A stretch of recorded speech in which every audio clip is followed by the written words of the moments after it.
Never before ever after national highway పై ఆకర్షణీయమైన commercial plots చదరపు గజం కేవలం 5,999 రూపాయలకే. Ganesh real estates. మరిన్ని వివరాల కోసం సంప్రదించండి 9366777775. దేశంలోని రాజకీయ వ్యవస్థ ప్రక్షాళన దిశగా కేంద్ర ఎన్నికల సంఘం కీలక నిర్ణయం తీసుకుంది.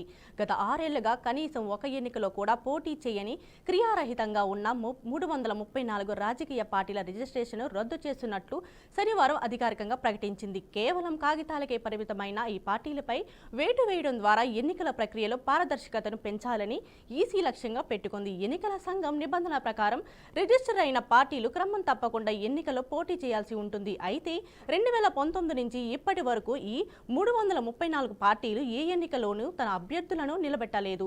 అంతేకాకుండా ఈ పార్టీలు రిజిస్ట్రేషన్ సమయంలో ఇచ్చిన చిరునామాలతో వాటి కార్యాలయాలు భౌతికంగా లేవని క్షేత్రస్థాయి పరిశీలనలో తేలిందని ఈసీ స్పష్టం చేసింది. ఈ 2 కీలక నిబంధనలను పాటించడంలో విఫలమైనందుకే వాటి గుర్తింపును రద్దు చేసినట్లు వివరించింది. దీనిపై మరింత సమాచారాన్ని మా ప్రతినిధి బసవరాజు అందిస్తారు. చెప్పండి బసవరాజు. దేశవ్యాప్తంగా ఏదైతే అంటే కేంద్ర ఎన్నికల సంఘం సంచలన నిర్ణయం తీసుకుంది. సుమారు 334 రాజకీయ పార్టీలను రద్దు చేస్తూ నిర్ణయం తీసుకుంది. అంటే ఈ 334 పార్టీలకు సంబంధించిన క్షేత్రస్థాయిలో రాజకీయ పార్టీల కార్యాలయాలు లేవు. అందులో ఆ పార్టీ అధ్యక్షులు ఎక్కడున్నారో తెలియదు. సో ఇలాంటి పార్టీలు దేశానికి అవసరమైన ఒక యాంగిల్లో అంటే క్షేత్రస్థాయిలో పూర్తి విచారణ చేసిన అనంతరం కేంద్ర ఎన్నికల సంఘం ఈ నిర్ణయం తీసుకున్న పరిస్థితి మనకు కనిపిస్తూ ఉంది. అదేవిధంగా ప్రస్తుతానికి ఏదైతే దేశవ్యాప్తంగా 6 జాతీయ పార్టీలు అదేవిధంగా 67 ఆయా రాష్ట్రాల పార్టీలు మాత్రమే గుర్తింపు పొంది మనుగడలో ఉన్నట్లు కేంద్ర ఎన్నికల సంఘం స్పష్టం చేసిన పరిస్థితి కనిపిస్తా ఉంది. అంటే మొత్తం మీద ఏ అర్హత లేకుండా లేదా ఏదో కాలయాపనకు లేదా ఏదో రాజకీయాల్లో లబ్ధి పొందాలనే ఒక ఉద్దేశంతో రాజకీయ పార్టీలను రిజిస్టర్ చేసుకున్న కొందరు నేతలైతే గత 6 ఏళ్లుగా ఏ ఎన్నికల్లోనూ పోటీ చేయకుండా ఉన్న నేపథ్యంలో కేంద్ర ఎన్నికల సంఘం ఈ నిర్ణయం తీసుకున్నట్టు తెలుస్తూ ఉంది. అయితే రాజకీయ పార్టీ పెట్టిన ఏ పార్టీ అయినా ఏ నేత అయినా సరే ఖచ్చితంగా ఎన్నికల్లో పాల్గొనాలని ఒక నిబంధన ఉంది.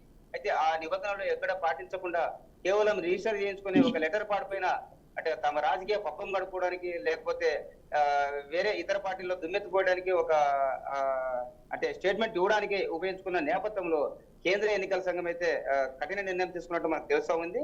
అయితే ఖచ్చితంగా రాజకీయ పార్టీలు ఆయా ఎన్నికల్లో పాల్గొని అంటే కావలసిన ఎన్నికల సంఖ్యను చేసుకున్నప్పుడే లేదా సాధించినప్పుడే ఉనికి ఉంటుంది, అస్తిత్వం ఉంటుందని స్పష్టం చేసిన నేపథ్యంలో 334 పార్టీలు అయితే ఇప్పటికీ కేంద్ర ఎన్నికల సంఘం రద్దు చేసింది. అయితే మొత్తం మీద అంటే ఆషామాషిగా ఏదో జాతీయ స్థాయిలో పార్టీలను రిజిస్ట్రేషన్ చేసుకొని మనుగడ సాధిస్తామంటే ఇక నుంచి కుదరని పరిస్థితి మనకి కనిపిస్తా ఉంది. మొత్తం మీద ఏదైతే ఎన్నికల సంఘం అంటే ఇటీవల మనం చూసాం రాహుల్ గాంధీ ఏదైతే బీహార్ ఎన్నికలను ఉద్దేశించి చాలా ఘాటైన విమర్శలు చేశాడు. అనేక అంటే లక్షల సంఖ్యలో ఓటర్లను బినామీ ఓటర్లు లేదా దొంగ ఓటర్లు పోగు చేశారు.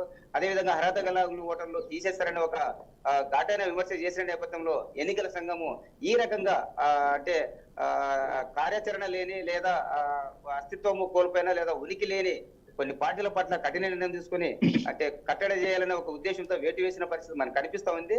అంటే ముందు కూడా ఆయా రాజకీయ పార్టీల పట్ల ఎన్నికల సంఘం మరింత కఠినంగా వ్యవహరించే అవకాశాలు కనిపిస్తున్నాయి. అంటే ఏమాత్రం ఆధారాలు లేకుండా లేదా ప్రూఫ్ లేకుండా అంటే రాజకీయ పార్టీల పైన ఒకవేళ విమర్శ చేయాల్సి వస్తే వాళ్ళకి కనీస అర్హత ఉండాలి, అదేవిధంగా ఆ పార్టీకి తగిన విధి విధానాలు ఉండాలి, ఆ పార్టీకి మనుగడ ఉండాలి. అలాంటి వాళ్ళకే అంటే ప్రజాస్వామ్యంలో ప్రశ్నించే హక్కు ఉంటుందనే క్రమంలో కేంద్ర ఎన్నికల సంఘం ఈ నిర్ణయం తీసుకున్నట్లు తెలుస్తా ఉంది. మరి ముందు అంటే పార్టీల గుర్తింపు ఏదైతే 334 పార్టీల గుర్తింపు రద్దు చేసి వేటు పడిన నేపథ్యంలో వాళ్ళంతా కూడా ఏ విధంగా తమ గుర్తింపుని పునః మళ్ళీ తెచ్చుకునేందుకు లేదా ప్రారంభించుకునేందుకు ఎలాంటి కార్యాచరణ చేస్తారో లేదా ఏ విధంగా న్యాయస్థానాన్ని ఆశ్రయిస్తారనేది చూడాల్సింది. కళ్యాణి. Thank you Basavaraju. గిరిజనుల అభివృద్ధి రాష్ట్ర సమగ్ర వికాసానికి కీలకమని ఆంధ్రప్రదేశ్ ముఖ్యమంత్రి నారా చంద్రబాబు నాయుడు అన్నారు. అంతర్జాతీయ ఆదివాసీ దినోత్సవం సందర్భంగా అల్లూరి సీతారామరాజు జిల్లాలోని లెగసపల్లిలో ఆయన పర్యటించారు. ఈ సందర్భంగా పలు అభివృద్ధి కార్యక్రమాలకు శంకుస్థాపన, ప్రారంభోత్సవాలు నిర్వహించారు. గిరిజన ప్రాంతాల అభివృద్ధికి భారీ ప్యాకేజ్ ప్రకటించారు. ఏజెన్సీ సమగ్రాభివృద్ధికి, గిరిజనుల సంక్షేమానికి తమ ప్రభుత్వం కట్టుబడి ఉందని స్పష్టం చేశారు. పాడేరులో జరిగిన సభలో ప్రసంగించిన ఆయన గిరిజనుల చిరకాల ఆకాంక్ష అయిన ఉపాధ్యాయ ఉద్యోగాల్లో 100% రిజర్వేషన్లు కల్పించే జీవో నెంబర్ 3ను పునరుద్ధరించే బాధ్యత తనదేనని ఉద్ఘాటించారు. ఇక ఇదే అంశానికి సంబంధించిన పూర్తి సమాచారాన్ని మా ప్రతినిధి నాయుడు అందిస్తారు. నాయుడు, చెప్పండి. Thank you Padma. ఏజెన్సీ ప్రాంతం ఇది ఒక అందమైన ప్రాంతం. ఇది దేవుడు సృష్టించిన ఒక మహానగరంగా కావచ్చు, లేదంటే దేవుడు సృష్టించినటువంటి ఒక ప్రదేశంగా కూడా చెప్తున్న పరిస్థితి మనకి కనిపిస్తుంది. ప్రపంచ ఆదివాసీ దినోత్సవం లేదా అంతర్జాతీయ ఆదివాసీ దినోత్సవం సందర్భంగా ఇక్కడ ఉమ్మడి విశాఖపట్నం జిల్లా చూస్తున్నట్లయితే ఇక్కడ అల్లూరి సీతారామరాజు జిల్లా ఆరేరు నియోజకవర్గంలో సీఎం చంద్రబాబు నాయుడు పర్యటించిన పరిస్థితి కనిపిస్తుంది. ప్రధానంగా మనం చూసుకున్నట్లయితే ఇది ఏజెన్సీ ప్రాంతం అనేది చాలా వరకు కూడా గిరిజనులతో నిండుకున్నారు. అదేవిధంగా గిరిజనులందరూ కూడా నిరక్షరాస్యులు, అదేవిధంగా కూడా చాలా మంచివారంటూ కూడా చంద్రబాబు నాయుడు చెప్తున్న పరిస్థితి మనకి కనిపిస్తుంది. అదేవిధంగా చూసుకున్నట్టు ఇంకా గిరిజనులకు చైతన్యం కల్పించడం ద్వారా వాళ్ళకి చదువు, అదేవిధంగా అన్ని రకాల వైద్యం ఇవన్నీ అందించడం ద్వారా చూసుకున్నట్టు కనుక పూర్తి పురోభివృద్ధి చెందడమే కాదు, వీళ్ళు ప్రపంచానికి అన్ని కూడా మంచి క్వాలిటీ అయినటువంటి ఇటు కాఫీ కావచ్చు, ఇటు తేనె కావచ్చు, ఇటువంటివన్నీ కూడా అందించేటువంటి వీళ్ళందరూ చాలా నిబద్ధతతో ఉంటారంటూ కూడా చెప్తున్న పరిస్థితి ఉంది. అదేవిధంగా చూసుకున్నట్టు కనుక T4 పథకాన్ని ఇక్కడ ఇంప్లిమెంట్ చేసినట్లయితే కనుక ఖచ్చితంగా గిరిజనులందరూ కూడా ఆర్థిక పురోగతి సాధిస్తారని కూడా చెప్తున్న పరిస్థితి మనకి కనిపిస్తుంది. అదేవిధంగా చూసుకున్నట్లయితే కనుక ఎవరైతే T4 భాగంలో చూసుకున్నట్లయితే కనుక వీళ్ళందరూ కూడా తిరిగి కొంత ఇచ్చినట్లయితే కనుక వాళ్ళందరూ కూడా మరింత పురోభివృద్ధి చెందుతారంటూ కూడా చెప్తున్న పరిస్థితి మనకి కనిపిస్తుంది. అదేవిధంగా చూసుకున్నట్లయితే కనుక ఇక్కడికి సంబంధించి ఇటు ఏజెన్సీ ప్రాంతంలో పూర్తి స్థాయిలో ఇటు రోడ్లు కావచ్చు, ఇటు పాఠశాల నిర్మాణం, అదేవిధంగా హాస్పిటల్స్ నిర్మాణానికి సంబంధించి పెద్ద ఎత్తున నిధులు కూడా ఇస్తామంటూ కూడా చెప్తున్న పరిస్థితి మనకి కనిపిస్తుంది. ఏదైతే ఏజెన్సీ ప్రాంతం స్వచ్ఛమైన ప్రాంతం కావడం, అందమైన కొండలు, ఇటువంటి ప్రదేశంలో వచ్చే జన్మంటూ ఉంటే కనుక నేను ఇక్కడే జన్మిస్తానంటూ కూడా చంద్రబాబు చెప్పడంతో ఇక్కడ ఉన్నటువంటి గిరిజనుల్లో అయితే కనుక చాలా ఆనందోత్సవాలు అయితే వెలుగుతున్న పరిస్థితి కూడా మనకి ప్రధానంగా కనిపిస్తుంది. అదేవిధంగా చూసుకున్నట్టు ఇంకా ఏజెన్సీ ప్రాంతం కనుక ఇటు పర్యాటకం, అదేవిధంగా ఫుడ్ ప్రాసెసింగ్ సంబంధించి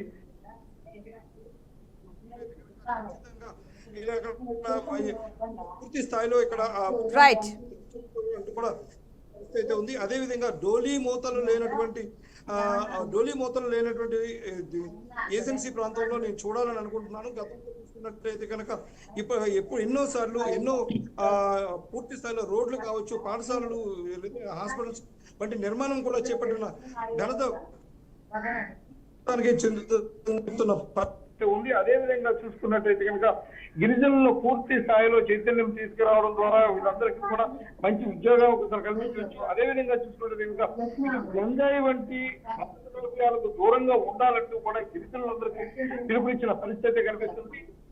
కూడా ఇక్కడ గంజాయి పంటలు అనేవి లేకుండా చేయండి, మంచి ఆహార పదార్థాలను పండించడం ద్వారా ప్రపంచ శ్రేణి ఉత్పత్తులను ప్రపంచానికి అందించే అవకాశాలు కేవలం ఒక గిరిజనులకు మాత్రమే ఉందంటూ కూడా చంద్రబాబు చెప్తున్న వైనం మనకు కనిపిస్తుంది. అదేవిధంగా చూసుకుంటే పూర్తి స్థాయిలో ఇక్కడ ఏజెన్సీ ప్రాంతంలో రోడ్లు, అదేవిధంగా విద్య, వైద్యం పూర్తి స్థాయిలో అందించాలంటూ కూడా చెప్తున్న పరిస్థితి ఉంది. అదేవిధంగా ఈ టూరిజం అండ్ ఫుడ్ ప్రాసెసింగ్ సంబంధించి ఇటు MOAలు కూడా కల్పించిన పరిస్థితి అయితే కనిపిస్తుంది. అదేవిధంగా గతంలో జీవో నెంబర్ 3ని తీసుకొచ్చినటువంటి ఘనత టీడీపీ ప్రభుత్వానికి దక్కుతుంది. ఖచ్చితంగా గిరిజనులకు DSC పరీక్షల్లో కావచ్చు, లేదంటే దీనికి సంబంధించి ఉపాధ్యాయ నియామకాల్లో ఖచ్చితంగా మీరు మేలు చేస్తారంటూ కూడా చంద్రబాబు వాగ్దానం చేసి కూడా కనిపిస్తుంది. అదేవిధంగా అమలు కావచ్చు, లేదంటే కనుక అన్ని కూడా మనం ఇక్కడ అమలు చేస్తున్నామని ఇక్కడ ఏజెన్సీ ప్రాంతం ప్రజలైతే మనుషులని వీళ్ళందరూ కూడా రానున్న రోజుల్లో ఖచ్చితంగా టీడీపీకి బ్రహ్మానందం పడతారంటే కూడా ఆశాభావం వ్యక్తం చేసిన పరిస్థితి ఉంది. ఇది వైద్యులలో కూడా ఇది వన్యంగి ప్రాంతం, ఇది ప్రపంచ ప్రఖ్యాతి చెందినటువంటి టూరిజం ప్రాంతంగా కూడా ఇది బాగా ప్రసిద్ధి చెందడంతో అయితే ఇది రానున్న రోజుల్లో మరింత అభివృద్ధి చేసేందుకైతే మాత్రం తాను శాయశక్తి కూడా హామీ ఇచ్చిన పరిస్థితి. Right, thank you Naidu.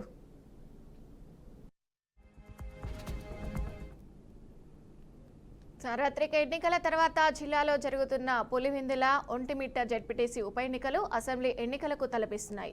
2 చోట్ల టీడీపీ వైసీపీ నువ్వా నేనా అన్నట్టుగా పోటీ పడుతున్నాయి. ఈ 2 సిట్టింగ్ స్థానాల్లో గతంలో వైసీపీయే అయినా ఈ నెల 12న ఉప ఎన్నికకు పోలింగ్ జరగనుంది. ఓటింగ్ దగ్గర పడుతుండటంతో ఈ ఎన్నికల రాక రేపుతున్నాయి. పులివెందుల ఉప ఎన్నిక మాజీ సీఎం జగన్ కు జీవన్ మరణ సమస్యగా మారిందని రాజకీయ విశ్లేషకులు అభిప్రాయపడుతున్నారు. ఇక ఇదే అంశానికి సంబంధించి మరింత సమాచారం మా ప్రతినిధి కృష్ణ అందిస్తారు. చెప్పండి కృష్ణ. థ్యాంక్ యూ విజయ. ఈ నెల 12వ తేదీ జరగబోయే ఉప ఎన్నిక ఏదైతే జెడ్పీటీసీ సంబంధించి ఉప ఎన్నిక నిర్వహిస్తున్నారో అయితే మొత్తానికి ఈ యొక్క ఉప ఎన్నికల్లో అయితే అటు పులివెందుల కావచ్చు, ఇటు ఒంటిమిట్టకు కావచ్చు, పూర్తి స్థాయిలో అయితే అటు టీడీపీ కావచ్చు, ఇటు వైసీపీ కావచ్చు, పూర్తి స్థాయిలో అయితే ప్రచారాలు జోరుగా సాగుతున్నాయని సార్ అనుకోవచ్చు. అయితే ఎవరు నెగ్గుతారని కూడా ఒక ఉత్కంఠ పరిస్థితి అయితే నెలకొందని కూడా పూర్తి స్థాయిలో అయితే తెలుస్తుంది. మొత్తానికి చూస్తే ఏదైతే ఒంటిమిట్ట కావచ్చు, పులివెందుల కూడా టీడీపీ నేతలు కావచ్చు, అటు వైసీపీ నేతలు కావచ్చు, పూర్తి స్థాయిలో అయితే మక్కా వేసిన పరిస్థితి అయితే మనం చూస్తున్నాం. అయితే ఎవరు వస్తారని కూడా పూర్తి స్థాయిలో అయితే ఒక అనాలిసిస్ గా ఉందని కూడా పూర్తి స్థాయిలో అయితే తెలుస్తుంది. మొత్తానికి చూస్తే ఓటింగ్ దగ్గర పడుతున్న సమయంలో అయితే పూర్తి స్థాయిలో అయితే ఎంతో ప్రతిష్టాత్మకంగా అయితే పూర్తి స్థాయిలో అయితే ఎన్నికల రిటర్నింగ్ అధికారి ఓబ్లమ్మ కావచ్చు, అదేవిధంగా పూర్తి స్థాయిలో చర్యలు చేపట్టే విధంగా పోలీస్ శాఖ వారు కూడా ఈ యొక్క పూర్తి స్థాయిలో అయితే ఏర్పాట్లు సిద్ధం చేస్తారని కూడా తెలుస్తుంది. అయితే మొత్తానికి చూస్తే ఏ పార్టీ వస్తుందో అని కూడా ఊహాగానాలు అయితే వినిపిస్తున్నాయి. అయితే అధికార పక్షంలో అయితే ప్రస్తుతం అయితే టీడీపీ ఉండడంతో అయితే టీడీపీ వస్తుందని కూడా పలు రకాల విమర్శలు కూడా వస్తున్నాయి. అయితే పులివెందులకు వస్తే పూర్తి స్థాయిలో అయితే వైఎస్ఆర్సీపీకి సంబంధించి జగన్మోహన్ రెడ్డి సొంత అడ్డా కాబట్టి పూర్తి స్థాయిలో అయితే వైఎస్ఆర్సీపీకి సంబంధించి ఈ యొక్క నెగ్గుతుందని కూడా ప్రజలు అభిప్రాయపడుతున్నారు. అదేవిధంగా పూర్తి స్థాయిలో చూస్తే పోటాపాటిగా బీటీకి రవి సతీమణి ఎవరైతే లలితా రెడ్డి ఉన్నారో ఆమె కూడా పూర్తి స్థాయిలో అయితే ప్రచారంలో జోరుగా సాగిస్తుంది. అదేవిధంగా పూర్తి స్థాయిలో మేమున్నామంటూ కూడా ఒక భరోసా కల్పించే విధంగా అయితే చేస్తున్నట్లయితే తెలుస్తుంది. అయితే మొదలు చూడాలి, పులివెందులు కావచ్చు, అటు ఒంటిమిట్ట కావచ్చు, ఏ పార్టీ వస్తుందని కూడా ఒక ఉత్కంఠ పరిస్థితి అయితే ఇక్కడైతే నెలకొందని అనుకోవచ్చు విజయ్. అయితే చూడాలి ఏదైతే ఈ యొక్క ఉప ఎన్నిక జెడ్పీకి సంబంధించి ఎన్నిక ఏదైతే జరుగుతుందో పూర్తి స్థాయిలో అయితే ఎవరు గెలుస్తారని కూడా ఒక ఆశాప్రదంగా ఉందని కూడా తెలుస్తుంది Vijaya. Right, thank you Krishna. బులెటిన్లో షార్ట్ బ్రేక్ తీసుకుందాం. Stay tune.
Raju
hello hello mic testing 1 2 3 hello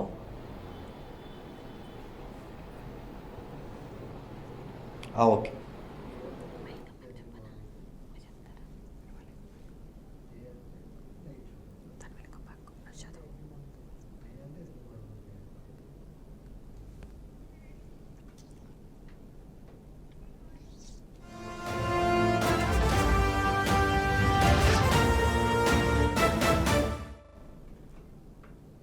welcome back to 686.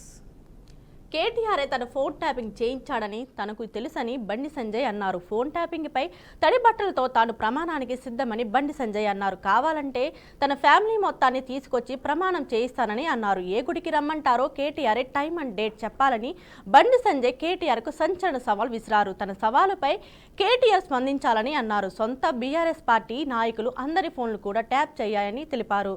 మావోయిస్టులు సింపథైజర్లుగా మాపర్లు పోలీసులకు పంపడం దారుణమని అన్నారు. ఆ జాబితాలో తన పేరుతో సహా రేవంత్ రెడ్డి పేరు కూడా ఉందని తెలిపారు. బీఆర్ఎస్ నాయకులు సిగ్గుంటే ఇప్పటికైనా ఆ పార్టీ నుంచి బయటకు రావాలని బండి సంజయ్ కామెంట్ చేశారు.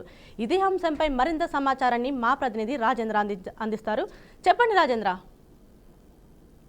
Thank you. నిన్న మొన్నటి వరకు కాంగ్రెస్ బీఆర్ఎస్ మధ్య వార్ కొనసాగింది. తాజాగా ఫోన్ ట్యాపింగ్ వ్యవహారం నేపథ్యంలో బీజేపీ బీఆర్ఎస్ మధ్య మాటల యుద్ధం కొనసాగుతోంది. మాజీ మంత్రి BRS party working president KTR కు బీజేపీ సీనియర్ నేత కేంద్ర మంత్రి బండి సంజయ్ మధ్య మాటల తూటాలు పేరుతున్నాయి. పరస్పర ఆరోపణల నేపథ్యంలో ఒకరికొకరు విమర్శలు చేసుకుంటున్న పరిస్థితి ప్రస్తుతం తెలంగాణలో నెలకొంది. ఫోన్ ట్యాపింగ్ కేటీఆర్ స్వయంగా చేయించారని, ఆ విషయం తనకు తెలుసని బండి సంజయ్ అంటున్నారు. అయితే దానిని నమ్మించడానికి తాను ఉద్దేశించి చెప్పడం కాదని, అయితే ఫోన్ ట్యాపింగ్ చేయించాలనే విషయంలో మాత్రం స్పష్టత ఉందని, ఈ విషయంలో మాత్రం తాను కుటుంబంతో సహా దేవుడి వద్ద ప్రమాణం చేస్తానని, అందుకు కేటీఆర్ సిద్ధమా అని బండి సంజయ్ సవాల్ విసిరారు. తన సవాలు కేటీఆర్ స్వీకరించాలని, డే టు టైం చెప్తే ఎక్కడి టెంపుల్ కైనా తన కుటుంబంతో సహా వచ్చి ప్రమాణం చేస్తానని బండి సంజయ్ అంటున్నారు. ఇటువంటి రాజకీయ వ్యవహారాల నేపథ్యంలో కేటీఆర్ అనుసరిస్తున్న విధానంపై మాత్రం బండి సంజయ్ తీవ్ర స్థాయిలో విమర్శలు చేశారు. ప్రస్తుతం మాత్రం ఫోన్ ట్యాపింగ్ వ్యవహారం రకరకాల మలుపులు తరుగుతున్న క్రమంలోనే తాజాగా బీఆర్ఎస్ వర్సెస్ బీజేపీ పార్టీల నేతల మధ్య మాటల యుద్ధానికి దారి తీసినట్టుగా కూడా తెలుస్తా ఉంది. కారకులు కారణాలు ఏవైనప్పటికీ ప్రస్తుతం మాత్రం వాడి వేడిగా రాజకీయ చర్చ కొనసాగుతున్న పరిస్థితులు మాత్రం తెలంగాణలో నెలకొన్నాయి. ప్రస్తుతం మాత్రం కేంద్ర మంత్రి బండి సంజయ్ బీఆర్ఎస్ నేత కేటీఆర్ మధ్య పేరిన మాటల తూటాలు ఎలాంటి పరిస్థితులకు దారి తీస్తాయనే ఉత్కంఠ మాత్రం తెలంగాణ వ్యాప్తంగా నెలకొన్న పరిస్థితులు కనిపిస్తున్నాయి. Thank you Rajendra. ఏఐసీసీ ఆదేశాల మేరకే జనహిత పాదయాత్ర చేస్తున్నామని టీపీసీసీ అధ్యక్షుడు మహేష్ కుమార్ గౌడ్ తెలిపారు. ఈ పాదయాత్రకు పెద్ద ఎత్తున స్పందన వచ్చిందన్నారు. మీడియాతో చిట్చాట్లో ఆయన మాట్లాడారు. ప్రతి నెల కొన్ని నియోజకవర్గాల్లో జనహిత పాదయాత్ర చేస్తానన్నారు. ఈ నెల చివరి వారంలో దీనికి 2వ దశ ఉంటుందని పేర్కొన్నారు. అనివార్య కారణాల వల్ల ఢిల్లీ ధర్నాకు ఖర్గే, రాహుల్ గాంధీ రాలేకపోయారని తెలిపారు. ఇక ఇదే అంశానికి సంబంధించిన పూర్తి సమాచారాన్ని మా ప్రతినిధి సాల్మన్ అందిస్తారు. సాల్మన్ చెప్పండి. Thank you Vijaya. Telangana Congress party అధ్యక్షుడు మహేష్ కుమార్ గౌడ్ అయితే ఆసక్తికర వ్యాఖ్యలు చేశారు. దీనికి సంబంధించి కాంగ్రెస్ భవన్లో మాట్లాడుతూ తెలంగాణ రాష్ట్రానికి బీసీ ముఖ్యమంత్రి అవుతాడని ఆసక్తికర వ్యాఖ్యలు అయితే చేశారు. దీనికి సంబంధించి ఈ యొక్క ఆసక్తికర వ్యాఖ్యలు చేయడంతో కొంత తెలంగాణ రాష్ట్రం రాజకీయాల్లో కొంత వేడెక్కిందని చెప్పవచ్చు. కాంగ్రెస్ పార్టీ బీసీ నినాదంతో ఢిల్లీలో ధర్నా చేశారు. దీనికి సంబంధించి బీజేపీ ప్రభుత్వం మీద ఒత్తిడి తెచ్చేందుకైతే ఢిల్లీలో ఆందోళన కార్యక్రమం అయితే శ్రీకారం చుట్టారు. దీనికి సంబంధించి ఇక్కడ తెలంగాణ రాష్ట్రంలో ఇక్కడ బీజేపీ కానీ లేకుంటే బీఆర్ఎస్ పార్టీ కానీ అంటే కాంగ్రెస్ పార్టీని ఒక పక్క విమర్శించడం జరుగుతుంది. బీసీ రిజర్వేషన్లు కాదు, ముందు బీసీ ముఖ్యమంత్రిని చేయండి అంటూ వీరు చేసిన వ్యాఖ్యలకు మహేష్ కుమార్ గౌడ్ అయితే ఈ యొక్క ఆసక్తికర వ్యాఖ్యలు చేశాడు అనుకోవచ్చు. మనం చూసుకున్నట్లయితే బీజేపీ ప్రాంత ఫలితాలు గుజరాత్, అదేవిధంగా ఉత్తరప్రదేశ్, ఢిల్లీలో అంటే బీసీ రిజర్వేషన్లు అక్కడ చేశారు. మరి ఇక్కడ ఎందుకు చేయడం లేదు? ఇక్కడ బీజేపీ పార్టీ ఎందుకు ఒప్పుకోవడం లేదు పార్లమెంట్లో బిల్లు పెట్టాలని అయితే కొంత దాన్ని బట్టి ఇక్కడ ఖచ్చితంగా తెలంగాణ రాష్ట్రంలో బీసీ ముఖ్యమంత్రి అవుతాడు. అది కాంగ్రెస్ పార్టీలోనే సాధ్యమవుతుంది. ఇప్పుడైనా ఎప్పుడైనా ఖచ్చితంగా కాంగ్రెస్ పార్టీ బీసీని ముఖ్యమంత్రి చేస్తాడని అయితే ఆసక్తికర వ్యాఖ్యలు చేశారు. అందులో భాగంగా ఖచ్చితంగా మనం చూసుకున్నట్లయితే ఈ యొక్క మహేష్ కుమార్ గౌడ్ అయితే స్థానిక సంస్థల ఎన్నికల్లో ప్రజల ఫీడ్బ్యాక్ను తీసుకునేందుకైతే ఖచ్చితంగా పాదయాత్ర చేసే అవకాశం అయితే స్పష్టంగా కనబడుతుంది. ఈ యొక్క పాదయాత్రకు సీఎం రేవంత్ రెడ్డితో పాటు ఇతర మంత్రులు కూడా హాజరయ్యే అవకాశం ఉంది. అదేవిధంగా ఖచ్చితంగా కాంగ్రెస్ పార్టీ ఇచ్చిన హామీలను నెరవేర్చడంలో అమలు చేసేందుకైతే కృషి చేస్తుంది.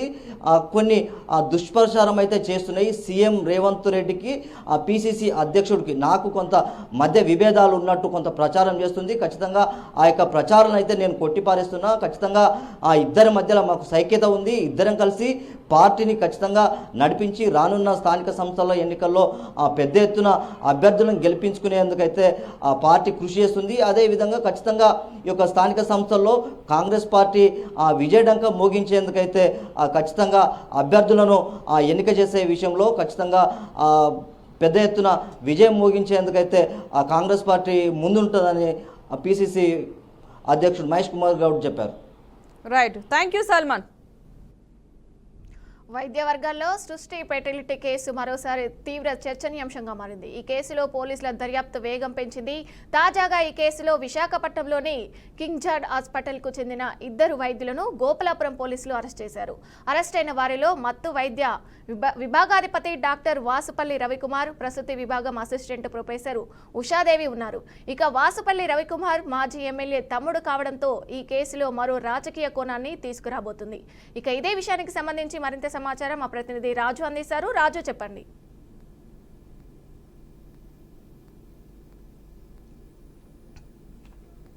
మ్యూట్ చేయండి, అన్మ్యూట్ చేయండి రాజు.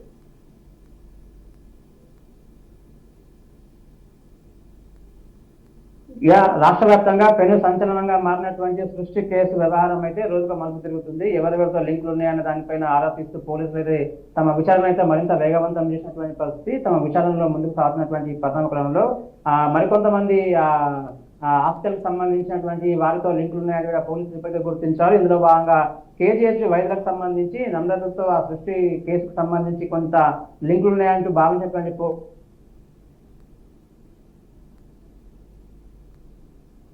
పోలీసు ఎట్టకేలకైతే ఆ కేజీహెచ్ లో ఉన్నటువంటి ముగ్గురు వైద్యులు కేజీహెచ్ హాస్పిటల్ సంబంధించి అనిపిస్తే అధిగా ఉన్నటువంటి డాక్టర్ రవితో నమ్రతకు, అదేవిధంగా కేజీహెచ్ వైద్యులకు సంబంధించి వైద్యులతో కలిసి నమ్రత మాత్రం చేతులు కలిపినట్టుగా వాళ్ళు ప్రాథమికంగా ఒక నిదానంగా అయితే హైదరాబాద్ పోలీసులు వచ్చినటువంటి పరిస్థితి. డాక్టర్ నమ్రతతో పాటు ఏజెంట్లతో పాటు మరికొంతమంది మధ్యవర్తులతో కేజీహెచ్ డాక్టర్లు ఆ వ్యవహారం గడిపినట్టు కావచ్చు, మరికొన్ని లింకులు ఉన్నట్టుగా పోలీసులు ఇప్పటికే పలు అంశాలపైన క్షుణ్ణంగా పరిశీలించారు. ఇప్పటికే పలు క్లూస్ గా లాగినటువంటి పరిస్థితి. క్రమంలో ఒక్కసారిగా కేజీహెచ్ సంబంధించి ముగ్గురు వైద్యులు హైదరాబాద్ పోలీసులు అరెస్ట్ చేసినటువంటి నేపథ్యంలో సృష్టి కేసు మాత్రం మరింత కీలక మలుపు తిరిగినటువంటి పరిస్థితి. మరోవైపు సృష్టి కేసు వ్యవహారానికి సంబంధించి ఫెర్టిలిటీ సెంటర్కి సంబంధించినటువంటి వ్యవహారంలో ఎవరెవరు ఉన్నారు, ఇంకెంతమందితో లింకులు ఉన్నాయనే దానిపైన పోలీసులు ప్రత్యేక దృష్టి సారించి పూర్తిగా విచారణ అయితే తమ విచారణ అయితే హైదరాబాద్ పోలీసులు వేగవంతం చేశారని చెప్పచ్చు. Okay, right, thank you Raju.